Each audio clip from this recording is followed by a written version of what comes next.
Il a quitté la finance pour réinventer le capitalisme, fait du Grand Palais le QG mondial des solutions écologiques pour la planète et veut prouver qu'entreprendre pour le bien commun, c'est possible et rentable. Aujourd'hui, je reçois Santiago Lefebvre, fondateur de Change Now, l'homme qui veut transformer les grands discours climatiques en actions concrètes. Et au bout d'un moment, je me suis dit, mais en fait, c'est ma génération qui parle. C'est à moi de régler. J'ai pas envie de balancer la patate chaude à la génération suivante. Je remets le contexte. On est quand même dans un monde qui s'oriente de plus en plus vers une situation où on va avoir du mal à savoir qu'est-ce qui est vrai de ce qui est faux. L'émergence de toutes ces fake news n'avait pas pour but de vous faire croire des fausses infos, mais plutôt de vous mettre en capacité de ne plus rien pouvoir croire. L'IA, il faut l'utiliser avec de l'éthique, avec cette question du besoin. Moi, là où j'ai peut-être des inquiétudes, c'est qu'il y a un marketing très fort. On est en train de créer une histoire de grandeur qui est démesurée. Et plus c'est gros, plus ça passe. L'IA qui va nourrir l'ensemble de l'humanité en robots, etc. Et vous verrez, il y en aura partout et c'est sûr, ça va être magnifique. Ça, c'est le conte qu'on essaie de raconter autour de l'IA. Bonjour Santiago. Bonjour.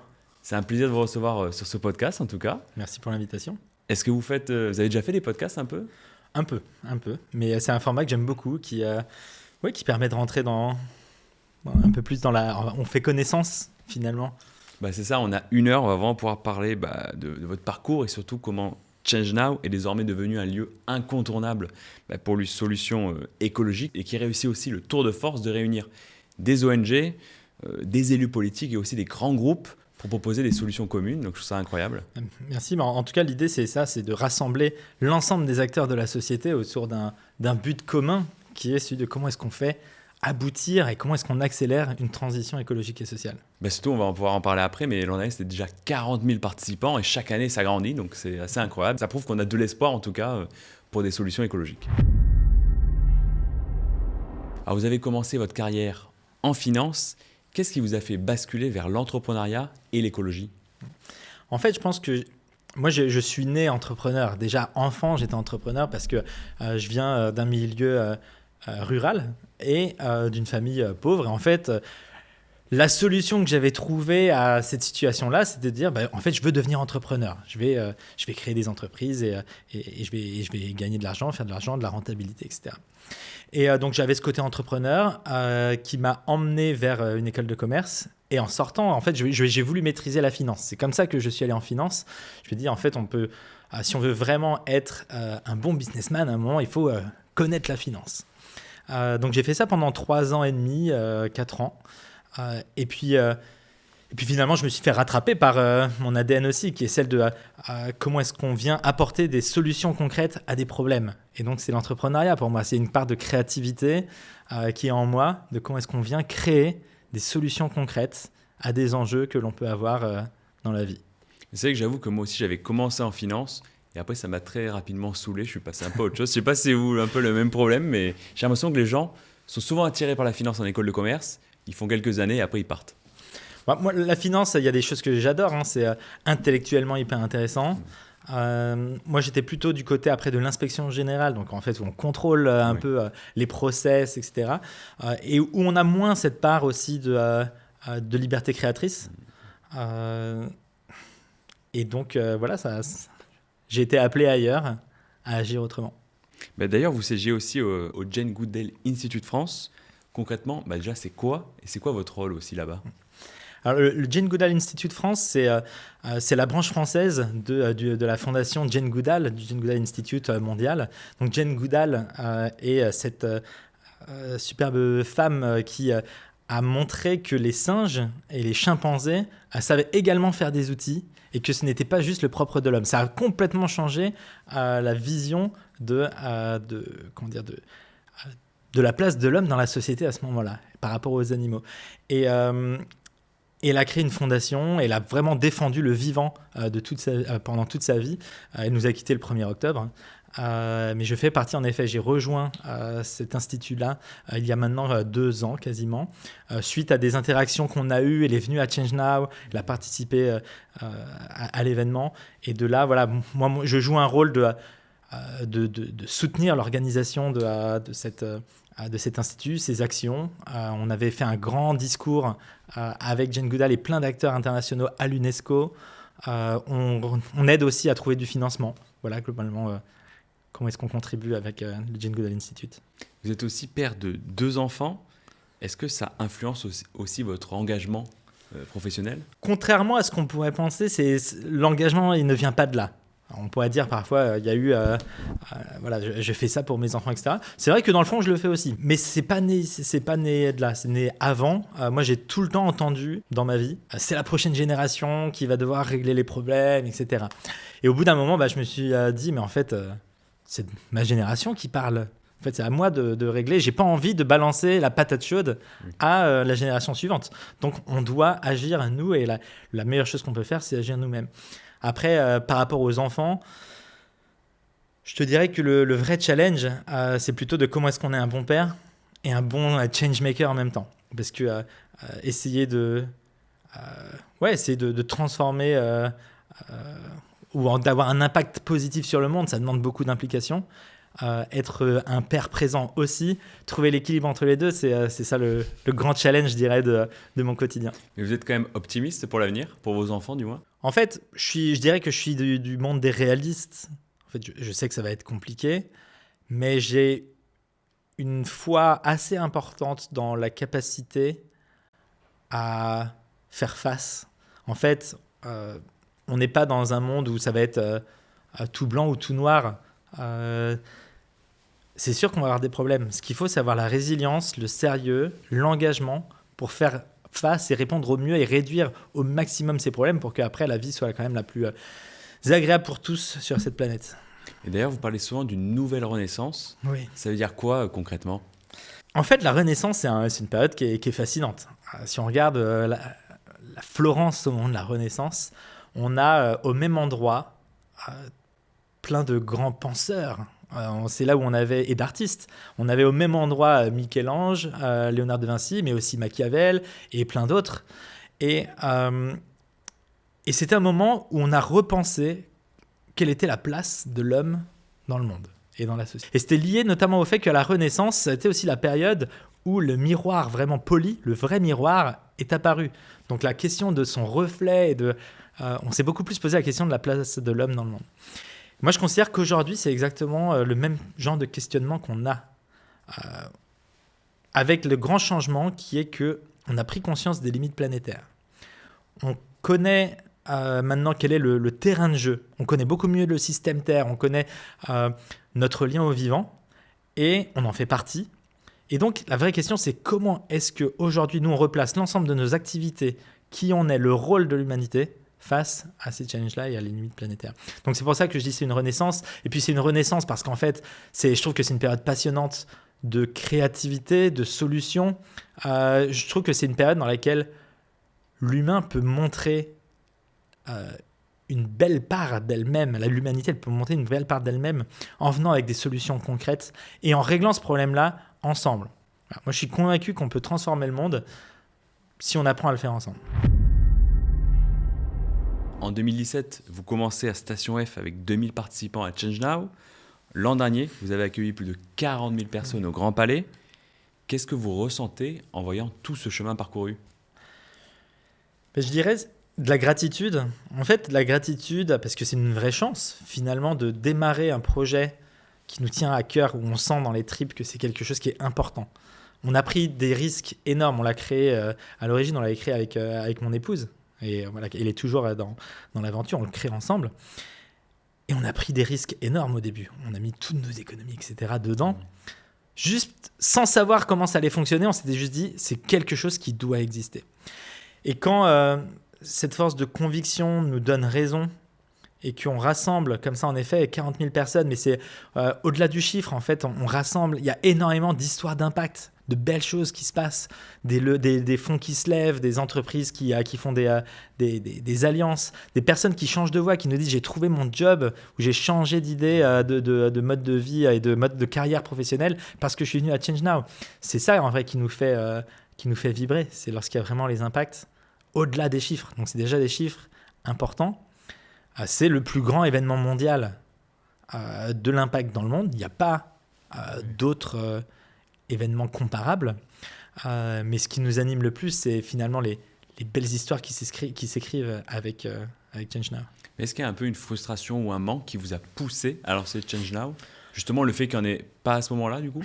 Alors, oui, non, il y avait clairement un manque. Le manque, c'était que... Alors moi, je sortais de l'INSEAD à ce moment-là. Je faisais mon MBA. Et je commençais à voir des entrepreneurs qui essayaient de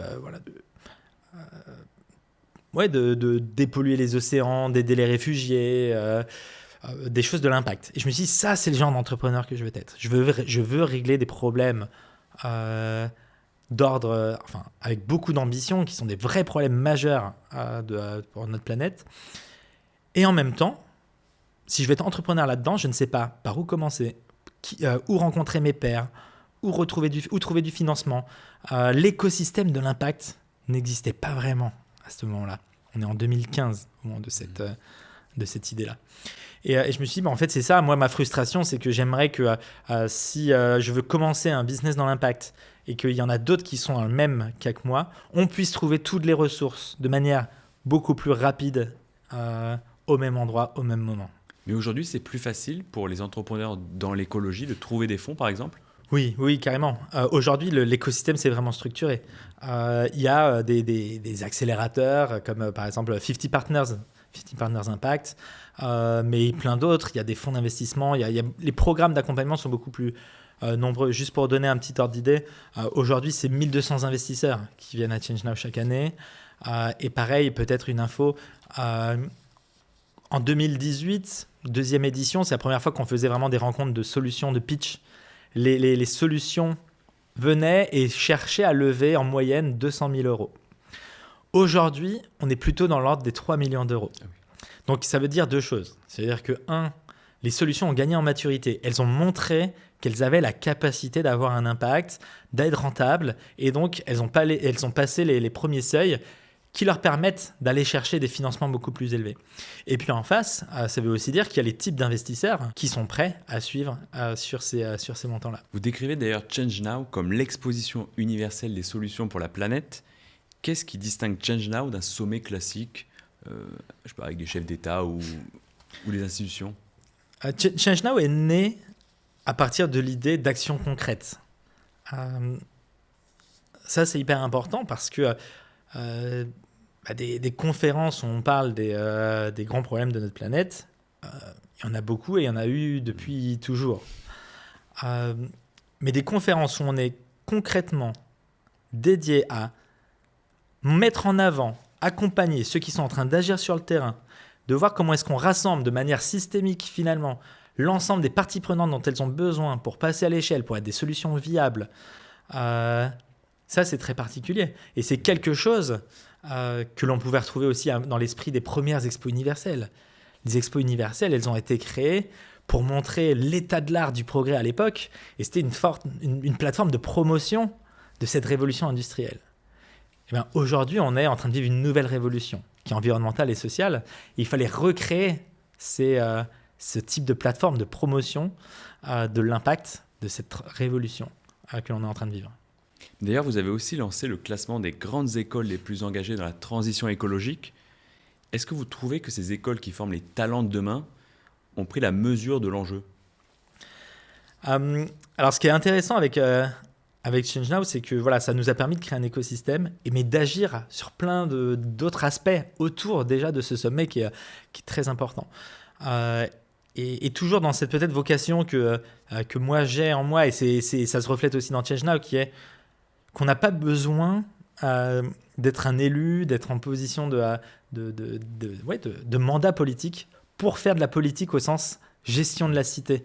En fait, à travers ChangeNow, à travers le classement des écoles, c'est une manière d'agir sur le fonctionnement de la cité sans pour autant avoir de mandat politique. Donc ça, c'est hyper important dans moi, l'approche que j'ai de l'action.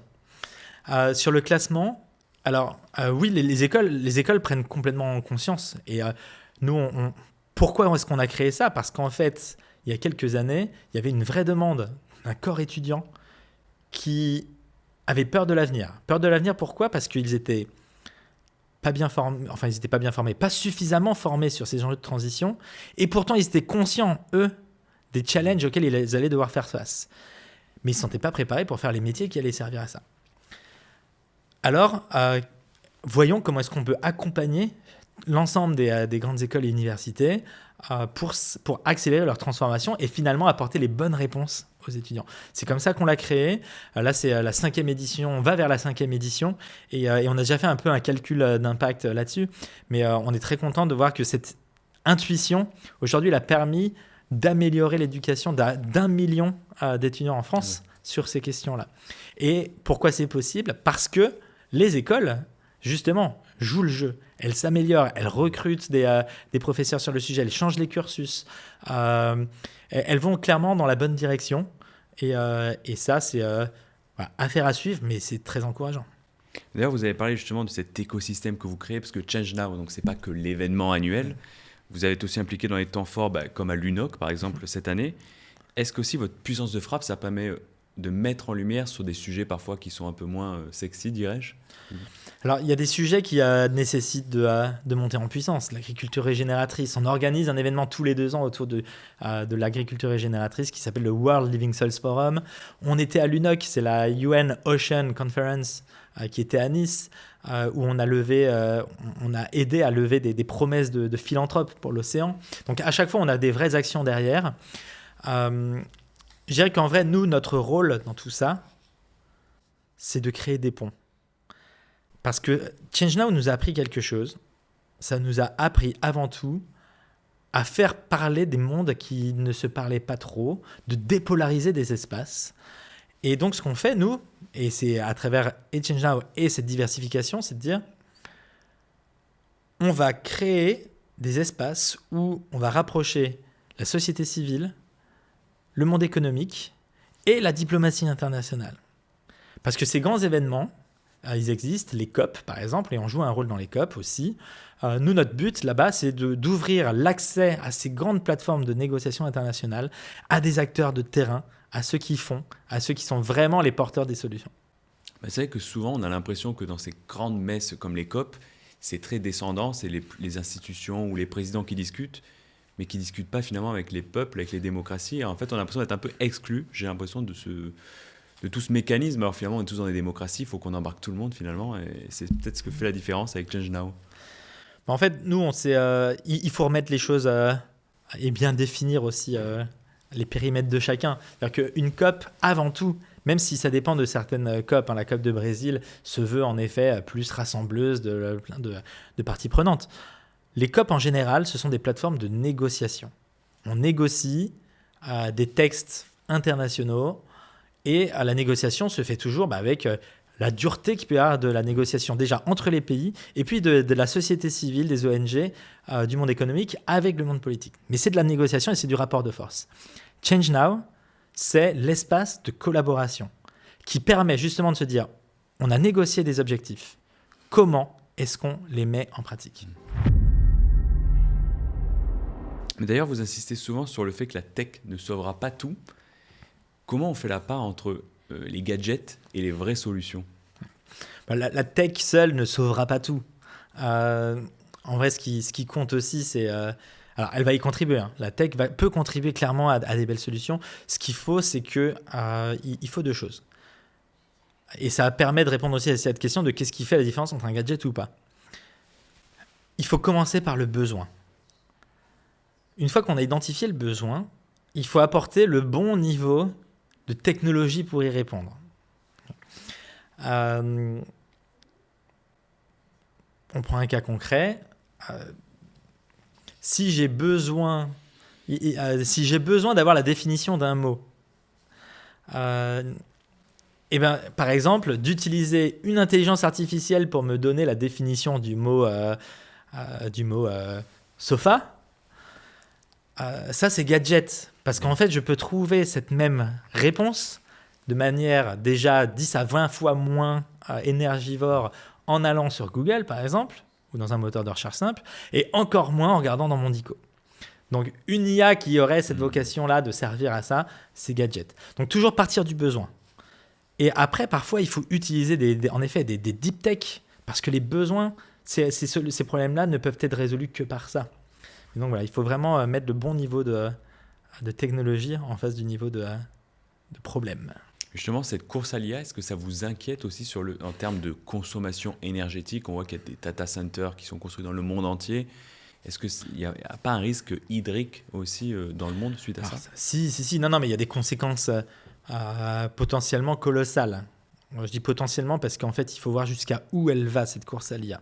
Et je peux y venir après parce que je trouve que le sujet est hyper intéressant. Sujet sur l'énergie, la construction des data servers, ce que ça implique en termes de changement d'usage des sols, parce que là, on commence à parler de dimensions immenses au sol. Et donc, pareil, l'artificialisation des sols, l'IA va y jouer aussi un rôle. Et tout ce qui est stress hydrique.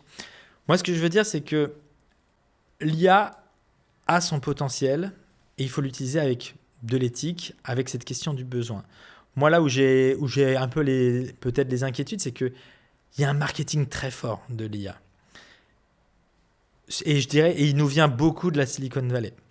On est en train de créer une histoire de grandeur autour de l'IA qui est démesurée. Et plus c'est gros, plus ça passe, parce qu'en fait, on se dit, mais tout le monde, tout l'argent doit aller dans l'IA, etc.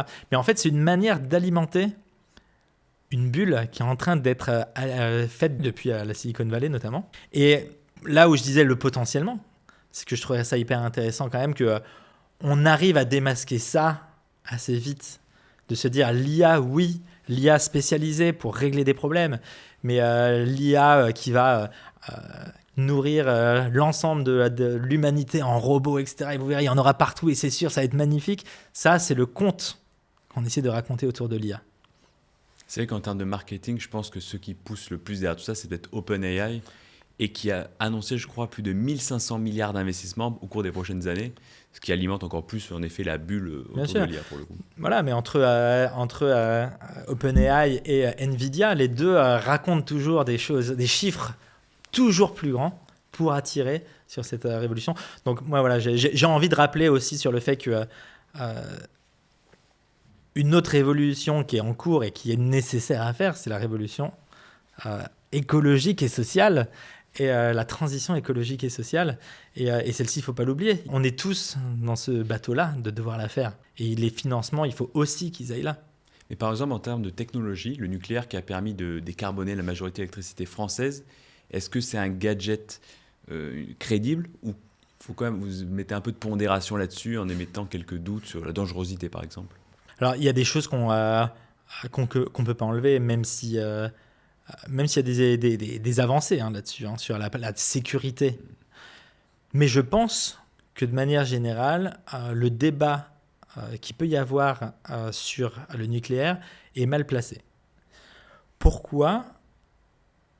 Parce qu'en fait, on regarde trop souvent, dans cette transition qu'on doit faire, on regarde trop souvent les choses qui nous divisent. Or, il y a une chose qui est prioritaire, plus que tout pour moi là-dedans, c'est il faut qu'on sorte des énergies fossiles. Et il y a des débats sur les éoliennes, le voltaïque, le nucléaire. En vrai, c'est taper à côté du mille, puisque le mille, c'est comment est-ce qu'on sort de ces énergies fossiles.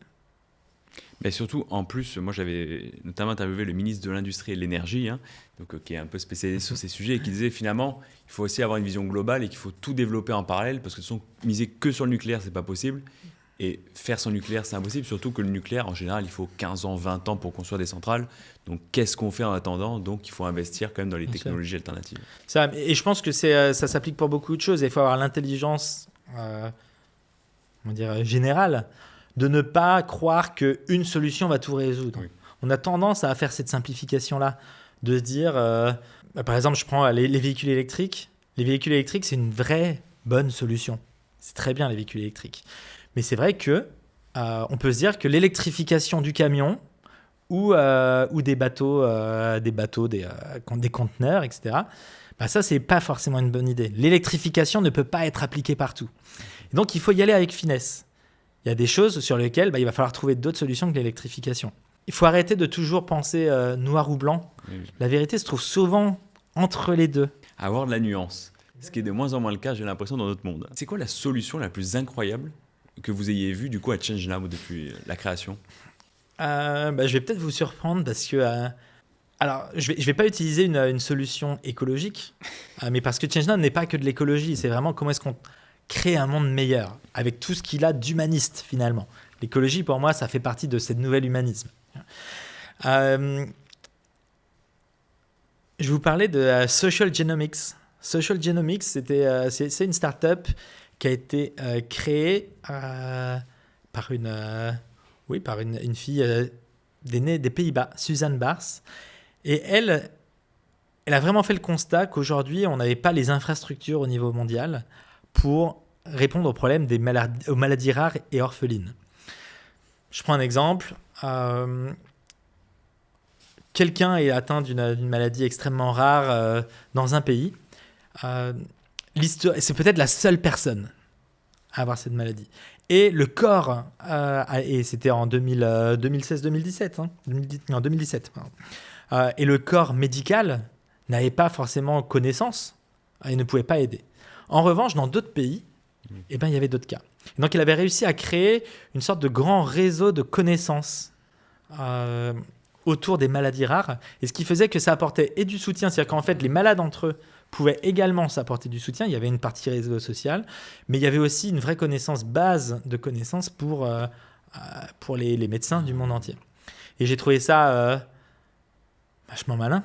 En fait, c'est une question de comment est-ce qu'on vient régler un problème d'ampleur à un niveau global avec des outils qu'on a déjà, juste on les a fait avec intelligence. Est-ce qu'il y a une solution, quand vous l'avez vue, vous vous êtes dit, elle va changer le monde, c'est sûr? On voit beaucoup de solutions. Je me dis souvent c'est une brique essentielle. Il n'y en a pas une, comme je disais, qui va changer le monde. Par contre, moi, j'aimerais bien dire, il y a une chose sur laquelle je n'ai pas encore vu la solution, mais je pense que ça peut changer le monde.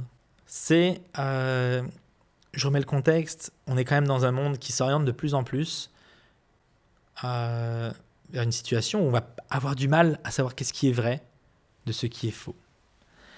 Et voilà, toutes ces fake news, toutes ces vidéos qu'on voit apparaître et on ne sait plus du tout dire si c'est vrai ou faux, ça, c'est un vrai problème. C'est un vrai problème parce qu'en fait, à partir du moment où on n'a plus des informations sur lesquelles on peut se reposer et référer avec eux, le débat politique n'est plus vraiment possible. L'action politique, ça veut dire, n'est plus vraiment possible non plus. La prise de décision est confuse. On rentre dans un moment où on ne peut plus faire grand-chose.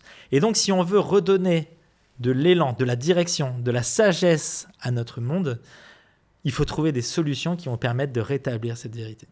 D'ailleurs, c'est une théorie qui s'appelle le Dead Internet. C'est qu'aujourd'hui, il y a pratiquement que du contenu généré par intelligence artificielle et donc plus personne n'a confiance en rien, aussi bien des contenus textes ou même des vidéos. On voit de plus en plus de vidéos qui sont tellement bien faites. Tout le monde se pose la question dans les commentaires, c'est est-ce que c'est de l'IA ou pas?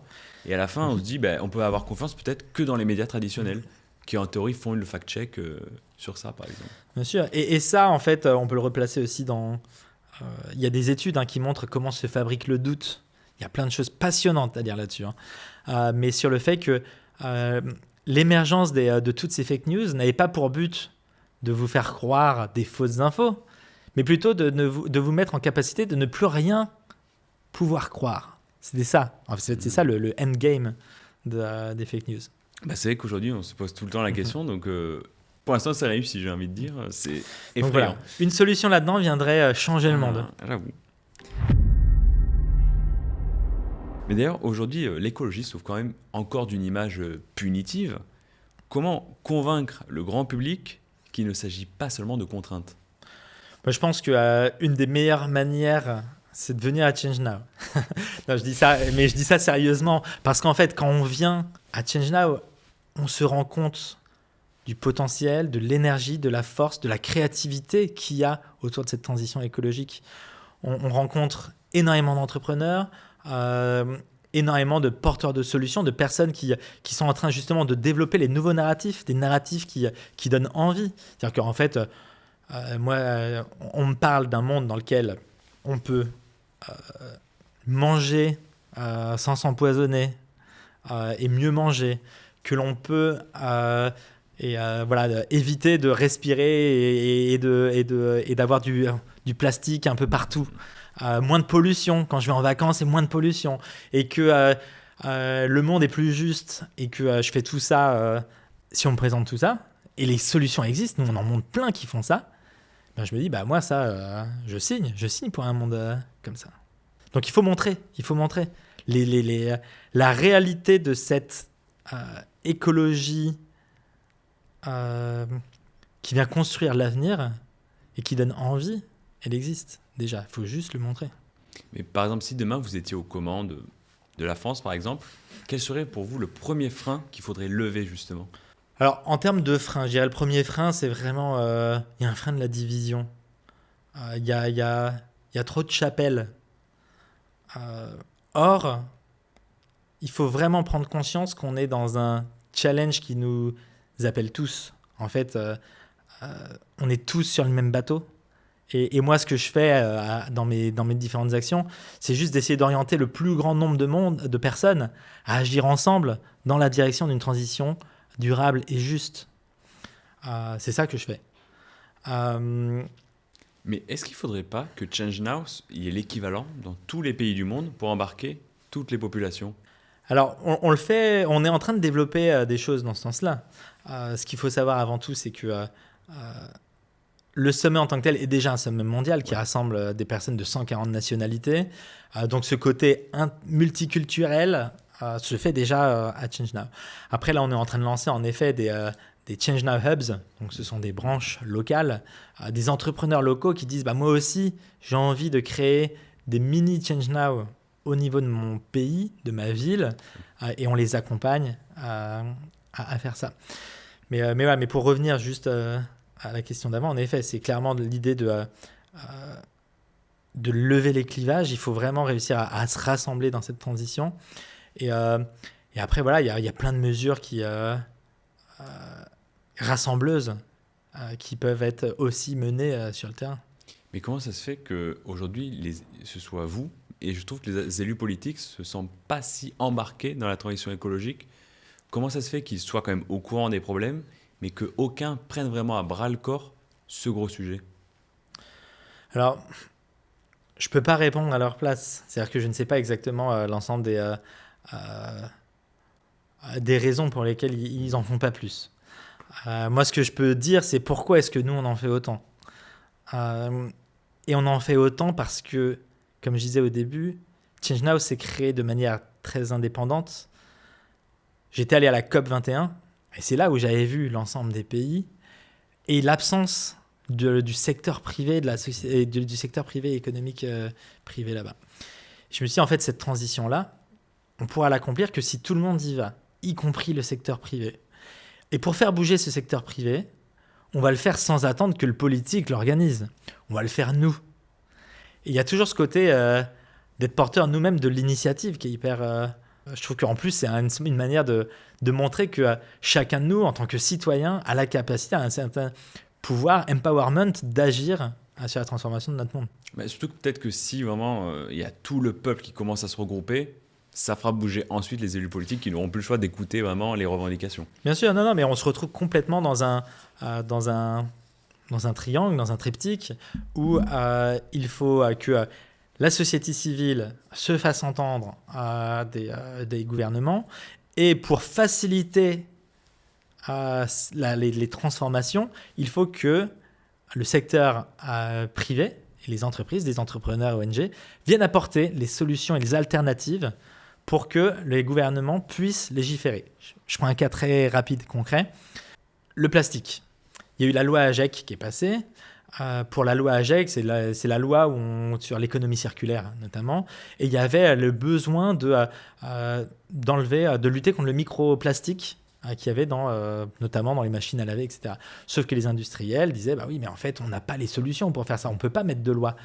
À Change Now, la ministre de l'époque a rencontré une solution qui faisait ces captures de microfibres plastiques et qui a permis justement de mettre dans le texte cette solution, parce que l'alternative existe. Donc c'est comme ça, en fait, je trouve qu'il y a un très beau triptyque qui peut se mettre en place. Et il faut juste pousser davantage les solutions, que la société civile se fasse entendre et que les gouvernements se mettent à l'écoute de tout ça. Cette année, vous mettez aussi en avant des thèmes comme l'adaptabilité, la désinformation, la guerre et l'environnement. Comment on relie tous ces sujets ensemble ? En fait, ils se retrouvent tous dans les questions de transition. Et quand je parle de transition, c'est de l'évolution de la société. C'est-à-dire que l'adaptabilité, c'est la première année où on a dépassé les 1,5 degrés. Ce qui veut dire qu'il faut déjà s'adapter. L'adaptation, ça veut dire comment est-ce qu'on se prépare aux conséquences du changement climatique. Le changement climatique est déjà là. Donc il y a une part d'adaptation déjà. Et on sait que la trajectoire va aller un peu plus loin. Donc, comment est-ce qu'on fait pour continuer de s'adapter ? La désinformation, je le disais, c'est un des freins majeurs à l'action. Donc il faut lutter contre la désinformation pour qu'on puisse finalement se mettre d'accord et agir comme il faut dans cette transition. Et puis après, la question de guerre. En fait, comment est-ce qu'on continue à faire cette transformation du monde dans un monde qui s'oriente de plus en plus vers l'armement et la guerre ? Et surtout, comment est-ce qu'on fait pour que lorsqu'on dit s'il faut choisir entre sauver son pays ou sauver la planète, la réponse, c'est qu'on peut faire les deux en même temps. Comment est-ce qu'on organise ça ? C'est pas simple, je suis d'accord. C'est pas simple, mais il y a plein de choses qui émergent dans le monde sur ces points-là. En tout cas, moi, ce que j'avais bien aimé en dernier à Change Now, c'est qu'il y avait aussi une solution concrète pour comprendre les effets du réchauffement climatique, c'était le camion. Oui. Où on se mettait dedans, où ça montait, je crois, jusqu'à 50 degrés. Et je trouvais que ça permet de comprendre en fait concrètement ce que c'est. Parce que quand on dit réchauffement climatique, c'est pas vraiment concret pour la plupart des gens. Là, on passe un quart d'heure dans 50 degrés, on s'en rend compte assez facilement en fait. Oui, on sent, et puis après, il y a plein d'explications aussi. C'est vrai que ça, c'est quelque chose qui est très propre à Change Now, et quand on parlait du côté Expo universelle et différence, à Change Now, on vient vivre une vraie expérience. C'est-à-dire qu'on on apprend des choses, on rencontre des solutions, mais on vit aussi des expériences comme celle de vivre dans une France à 50 degrés. Et après, il y a de l'artistique, il y a du beau, il y a plein de choses qui nous viennent nous toucher, parce que la transformation, elle se fait dans les systèmes, dans les solutions, mais aussi dans les personnes. L'an dernier, à Change Now même, vous avez aussi organisé un débat entièrement consacré aux enjeux liés à la transition écologique et sociale, avec les principaux candidats aux élections européennes ou leurs représentants. Est-ce que vous allez réitérer l'expérience à l'approche des présidentielles 2027 ? Alors, super question, et moi j'ai envie de rappeler avant tout à quel point en fait, ça a été quelque chose d'extraordinaire. C'est un projet qui est né, encore une fois, et c'est le reflet de ce que je disais avant, d'une initiative citoyenne. Ça a été une idée de dire, on va organiser le premier débat télévisé dédié à la transition écologique et sociale dans le cadre d'une élection. Parce que ça manque, et il faut créer ce précédent. Il faut absolument qu'on le mette en place. On a même eu, moi j'ai même eu des retours d'un parti qui disait mais c'est pas à vous d'organiser ce genre de débat. Et j'aurais dit en fait si les citoyens sont aussi en charge d'organiser la vie citoyenne. Et là c'est un temps fort citoyen et donc on va l'organiser de ce droit-là. Et ça a été super, ça a été il y avait une vraie attente de beaucoup de monde. On avait rassemblé chaînes de télé, influenceurs. C'est aussi la première fois où c'était à la fois modéré par un youtubeur et un journaliste. En fait, on a innové. C'était la première fois où il y avait un fact-checking en live. Donc, il y avait plein d'innovations là-dedans et c'était fait en présence de 1000 personnes. Donc, c'était vraiment un débat démocratique. Et ça s'est hyper bien placé. Alors, en tout cas, voilà, maintenant, ce que je peux répondre ce que je peux dire sur cette question-là, c'est que on a appris quelque chose. On a appris une vraie recette. Et donc, voilà, maintenant, l'avenir nous dira ce qui se passe. Mais on a développé ce savoir-faire qui peut-être s'exprimera à nouveau, en effet, en 2027. Ouais. Mais surtout que ce format, il change quand même des débats télévisés, parce que déjà, j'ai l'impression que les jeunes, du moins, ont moins en moins envie de regarder ces débats télévisés qui ont l'air de se ressembler encore et encore, où tout le monde se coupe la parole, où ça a peu d'impact concret. Et je trouve qu'en effet, ça change, ça permet aussi au grand public de parler aussi, de voir concrètement les élus politiques, et non pas dans une tour d'ivoire où ils ne sont pas accessibles, du moins, j'avais l'impression à la télé. Non, c'est vrai qu'il y a ce côté démocratique, accessibilité, qui a été accepté des deux côtés. Et je dis des deux côtés parce que sur les 1000 personnes qu'on a eues, il y a eu une discipline, une très belle discipline aussi, d'être là en disant on vit un moment qui est historique, c'est la première fois que ça se fait. Et donc, on va jouer complètement le jeu aussi, et on ne va pas interagir, on va rien faire, on va être là pour vivre ce moment et essayer de sortir quelque chose de bon de ce débat qui devrait avoir lieu bien avant déjà. Vous avez aussi cette phrase, il y a ceux qui font la transition et ceux qui en parlent, mais vous faites les deux. Oui, on fait les deux. Oui, on fait les deux. Mais surtout, on l'a fait. En fait, on est beaucoup plus. Vous savez, il y a le savoir-faire et le faire savoir. On est plus du savoir-faire en tant que tel. On est en train d'unir des forces euh, qui peuvent être, comme je disais, des investisseurs avec des solutions, mais aussi des talents, des artistes, des influenceurs, des sportifs, des politiques. On est en train d'allier tout ça pour qu'il y ait des actions concrètes. Et puis après, en effet, il y a vraiment le côté aussi faire savoir, parce qu'aujourd'hui, comme je disais, il y a un vrai enjeu à ce que cette nouvelle vision d'une société qui respecte les limites planétaires, qui respecte la justice sociale, etc., soit mieux connue. On voit que c'est possible. Et surtout, voilà, moi, on m'a dit une fois, c'est génial ChangeNow parce que vous arrivez à montrer une vision de l'avenir qui ne fait pas peur. Et c'est tout notre but. Bah, c'est vrai que j'ai l'impression que c'est le sentiment d'espoir quand on va à ChangeNow, contrairement parfois aux discours qu'on peut entendre à la télé qui sont plutôt catastrophistes ou pour lesquels on ne peut rien faire. Il y a quand même, au cours des dernières années, il y a quand même pas mal d'entreprises qui ont diminué leur engagement sociaux ou écologiques. Mais est-ce que ça veut dire qu'elles faisaient juste ça pour la bonne image à l'époque? Alors, nous, en fait, on travaille avec beaucoup d'entreprises qui sont fidèles dans leur engagement à ChangeNow. Pourquoi? En fait, c'est vachement compliqué pour une entreprise de changer de cap tout le temps. Donc, celles qui l'ont fait pour des vraies visions stratégiques continuent de le faire. Elles le disent moins, beaucoup continuent de le faire. Mais si je veux souligner quelque chose, c'est avant tout le fait qu'il faut sortir des raccourcis. Pourquoi? Parce qu'en fait, on a souvent tendance à dire entreprise et écologie, c'est deux choses différentes, très différentes.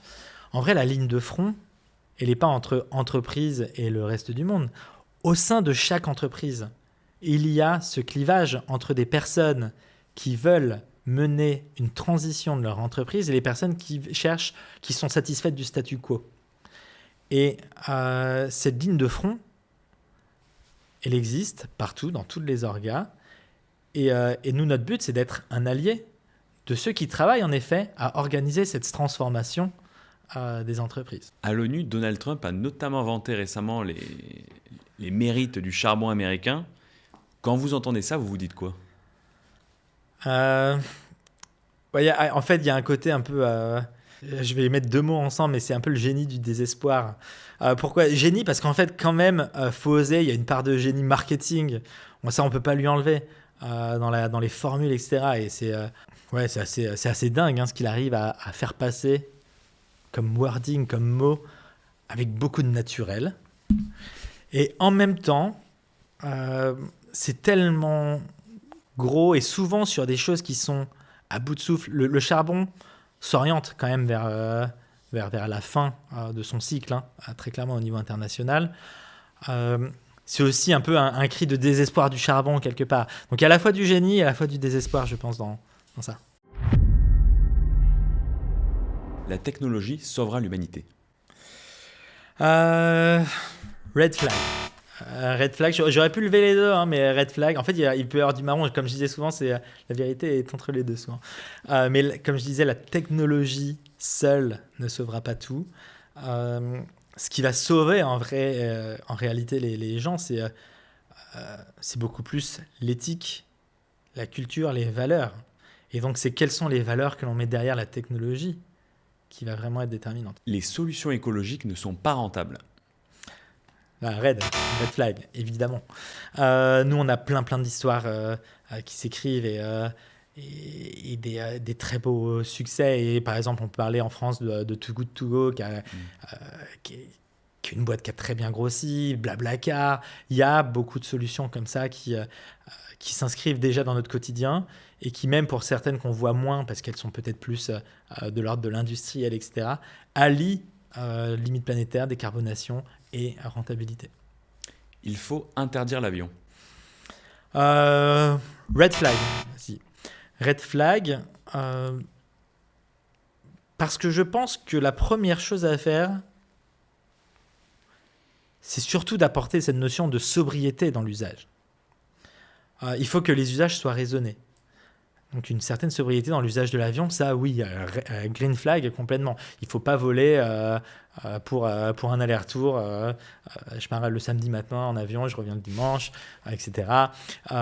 Et surtout, il y a ces pubs, on peut voir des pubs dans le métro, des vols à 39 euros. Il y a des choses comme ça qui appellent à un usage qui n'est pas souhaitable et un peu abusif de l'avion. Moi, je crois aussi, toujours dans beaucoup de choses, à l'équilibre entre... Il faut réduire un certain nombre d'usages avec de la sobriété et il faut améliorer et augmenter l'efficience sur le reste. Au niveau de l'aviation, et sans aller du côté des avions complètement green, parce qu'on en est loin, il y a déjà des solutions qui existent, d'électrification de certains aspects, etc., qui permettent de réduire amplement déjà l'empreinte. Donc le mix des deux, pour moi, serait une position d'équilibre vers laquelle il faut aller. La décroissance est la solution au changement climatique. Bon, red flag aussi. Hein. Ce qui compte sur ce mot-là, en fait, il faut revenir à la base du problème. La base du problème, c'est comment est-ce qu'on fait pour rentrer notre monde et notre société, nos économies, dans les limites planétaires. Et pour répondre à ça, oui, il y a peut-être des activités qui n'ont plus forcément lieu d'être et qui sont vieillissantes d'un autre monde. Et ça, il faut les décroître et les supprimer. Et il y en a d'autres sur lesquels il faut complètement continuer à se développer.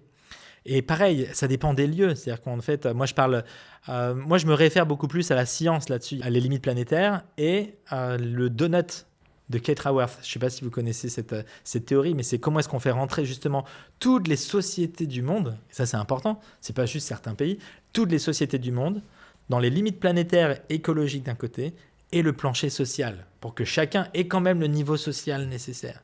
Et finalement, là, le monde d'après, quelque part, s'inscrit dans cet équilibre entre on a tout ce dont on a besoin et en même temps, on respecte les limites planétaires. Voilà. Et moi, je crois que j'aime beaucoup Kate Raworth et Donut Economics. Et je suis convaincu qu'un jour, elle aura le prix Nobel d'économie. L'argent fait le bonheur. Red flag. Non, faux, archi faux. Je l'ai longtemps cru que l'argent faisait le bonheur. Et en fait, c'est faux. Hein. Ce qui crée justement le malheur, c'est de courir tout le temps derrière l'argent. C'est ça qui crée le malheur. Et je dirais qu'en fait, le bonheur, il faut le chercher ailleurs. Si on ne l'a pas sans argent, on ne l'aura pas non plus avec.